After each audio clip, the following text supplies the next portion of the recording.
Good morning, dear all. I hope you all are fine. So our fourth chapter was going on yesterday. The name of our chapter is Tribal, the Goose, and the Vision of a Golden Age. Okay, students. So yesterday, what topics we have done? We have done about little bit about the introduction about Birsa Munda, where he was born. Okay, how the people were thinking about him. Okay, then we have talked about what the most of the tribes were, in what kind of occupations they were engaged in. So some of were zoom cultivators. Okay, we have done zoom cultivation, that is shifting cultivation was done on small patches of land, right, mostly in the forest and all. Okay, the cultivators cut the tree tops to allow sunlight to reach to the ground, right? So, and burn the vegetation on the land to clear it for cultivation. Then we have done, once the crop was ready and harvested, they moved to another field. Okay, until they are working on, or they are cultivating on a particular place until the fertility is there. Okay, remained. When it is getting diminished, they move to another place, right? So they were zoom cultivators. They were also second, they were also hunter and gatherers. Okay, in many regions tribal groups lived by hunting animals and gathering forest produce and all. Okay, so in khonds were hunters and gatherers living in the forest of Orissa, right? So this is about how the people of people belonging to these tribal, how they were spending their life and all. Okay, so they used many forest shrubs and herbs for medical uses and all. Okay, so Bagas of central India to do work others. Okay, Bagas of central India especially, they were famous for the hunter gatherers and all. Okay, so the beggars saw themselves as the people of forest. Okay, who could only live on the produce of the forest and all. We can say that it was below the dignity of a beggar to become a laborer. Okay, when they became laborer, when the Britishers taken control over the forest and all, right? So tribal groups often needed to buy and sell in order to get the goods that were not produced with the locality. Okay, this led to their dependence on traders and moneylender. Means whatever Bagas and all hunter gatherers were there, how they were living, they were exchanging the things. Okay, they were exchanging the things with each other. As you can see in your book, it is also written as page number 41. Okay, so whenever these sources are controlled under Britishers, they were working like laborers and all. Okay, so all these problems has been faced by the uh, tribal people, we can say that, right? So then we have done some took to settled cultivation. Means some were doing zoom cultivation, some were hunter gatherers, some were herding animals and all. Okay, so how they were herding, many tribal groups lived by herding and rearing animals. Okay, and gathering forest produce. We have done this. They were pastoralists who moved with their herds of cattle or sheep according to the season and all. Okay, so what tribal people famous for herding and all? The Van Gujars. Okay, the Van Gujars of Punjab Hills, and we can see that Lewadis of Andhra Pradesh were cattle herders. So the Gadis of Kulu were shepherds, and the Bakarwals of Kashmir reared goats. So these 4 to 5 uh, tribals were famous for herded animals and all. Means they were animal rearer. Okay, So their life is depending not only the forest produce, they were also they were having some kind of domestic animals with them. Okay, so in this we can see that the so then we have talked about some took to settle cultivation. So many tribal groups had begun to settle down instead of moving here or there from one place to another place. They began to use the plow and gradually got rights over the land they lived on. Means they started to live on a one place instead of moving from one place to another place. Okay, so British officials saw settled tribal group like the Gonds, Santhalas, okay, so are more civilized than hunter gatherers or shifting cultivators. So we can say that whatever two types zoom cultivator, okay, then we have talked about hunters and gatherers.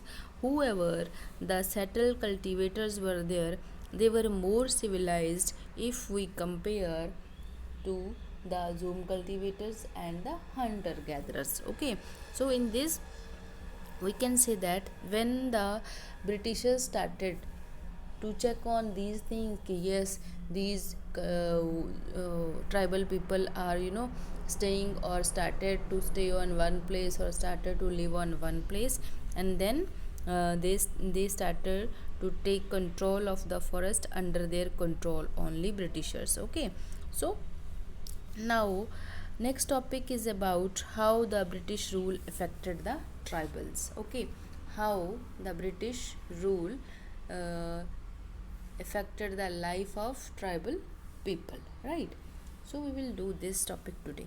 Many tribal areas, came under the British influence when the later expanded. The tribal were, significantly affected by the British rule only.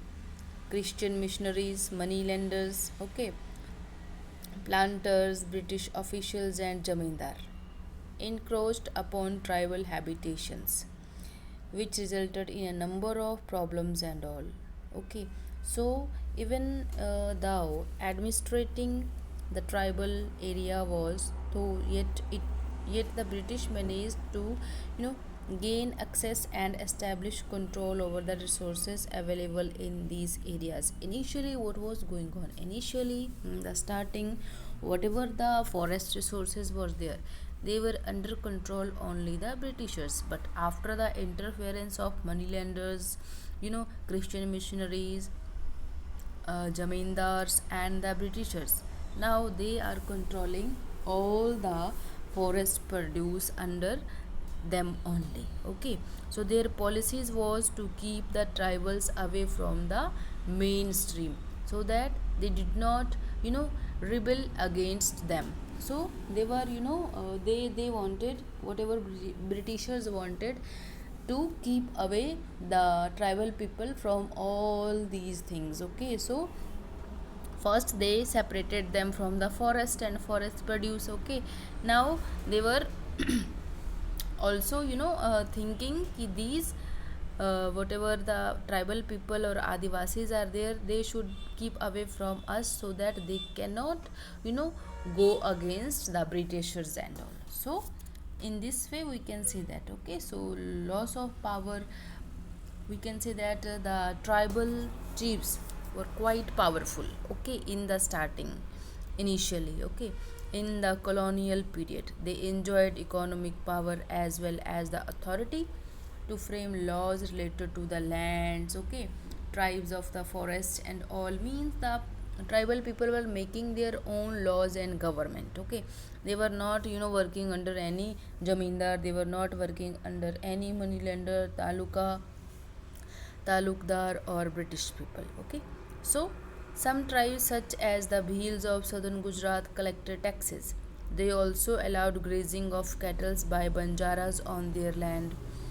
With the advent of the British, advent means when the British came, okay, these tribal chiefs lost much of their administrative powers. Means whatever there or whoever chiefs of these, if we talk about Gonds, Bhils, okay, Gujras, okay, so Gadis, okay, Bakarwals, all these tribal chief, initially everything was going on under their control. Okay, we can say that they were chief of their, or they were head of their community and all. But after the arrival of British, whatever these administrative powers were there in the hands of these chiefs of these tribals, it is going to disappear, it is going to taken away from by the Britishers and all. Okay, so we can see that tribal chiefs lost much of their administrative powers and had to pay tribute to the colonial rulers. Who were the colonial rulers? The colonial rulers was, who were they? Britishers. Britishers law were imposed on them. Okay, they lost their traditional forest right. What were their traditional forest right? And whose traditional forest right we are talking about? The tribals. Okay, in the starting, whatever rights they were having, they can use whatever the forest produced by their own, according to their own needs. Okay, independently they were using. But after the advent of, or after the arrival of the Britishers, all these things were banned, as well as the administrative power of the chiefs of these tribal, that also has been taken away by the rulers. It was totally under control by the uh, uh, colonial rulers or the Britishers. Okay, so this is about how the Britishers started taking control on the, we can say that, forests and all. Okay, so this is about that. Now next is about from shift. So after that, whatever company forcefully took over large tracts of the tribal land. Ultimately, these lands tribals became wage laborers. Now see, whatever powers were there, now it is totally under control the British officials and all. Okay, so whatever or whoever the tribal people were there, they were, they cannot, they are not allowed to use the forest produced by their own. Okay, so they became wage laborers, means initially they were using forest produce according to their needs independently, but now it's not allowed. Okay, without the permission of the Britishers they cannot use. Now they had to work like wage laborers. Who are wage laborers? They are working every day, getting everyday salary, getting, okay, per day wages or money they are getting, whatever work they are going to do. So the law, wages, and the loss of traditional land rights made them unhappy. Who made unhappy to whom? Britishers made unhappy to the tribal people when they taken away all the administrative powers from the chiefs of the tribal people. Right. So then from shifting cultivating to settled agriculture. So some took to settled cultivation. So what is the meaning of this? So we can say that Britishers wanted the nomadic groups to settle down. Okay, it as it would then be easier to monitor and administer them. Initially, it was very difficult. What was very difficult? Because the whatever the nomads people or tribal people were there, they were moving from one place to another place. Okay, and it was very difficult for the money lenders, for the zamindars, as well as the British people to collect taxes from them, because they were moving from one place to another place. Now the Britishers wanted ki they should be at one place only. Okay, so that it will be easy for the Britishers to admin them or to control them. Okay, for this they introduced land settlements, according to which the Britishers measured the land and fixed the revenue payable to the states. Mean what they were doing, they fixed the taxes and all. Okay, whatever tax they need to pay, the tribal people need to pay, it was fixed. Some tribals were declared as landowners and others were tenants. Tenants who means those who are taking land on rent. Okay, so the tenants paid rent to the landowners. Now who were the landowners? The landowners were also some tribals. Okay, so while the landowners paid revenue to the state. Means they divided the tribal people in two groups, first landowners and then tenants. Landowners were also tribal, they were giving land to the landless people or landless tribal people. Okay, so we can say that both the landowners and the tenants need to pay the taxes. Okay, settled agriculture, so we all know that it was very difficult, okay, to practice because initially they were moving from one place to another place. Now they are living at particular one place only. So so uh, and sometime it was also very difficult in the absence of water or in the absence of fertility of the soil. It was very difficult to be on a particular place or be on a place. It was very difficult. So nevertheless we can say that due to widespread protest in many areas such as the northeast, the Britishers were compelled to allow the tribal to practice shifting cultivation. Okay, so means the Britishers were compelled to allow the tribal to practice shifting cultivation because sometime it was not safe, or it was not good, where if the whatever the land is not fertile and the water sources are not available nearby that area. So in that cases, shifting cultivation, the Britishers were forced or compelled to allow tribals to practice shifting cultivation. Means they are shifting their place from one place to another place. Okay, so the rest of the topic we will do tomorrow. So till then, keep learning and take care.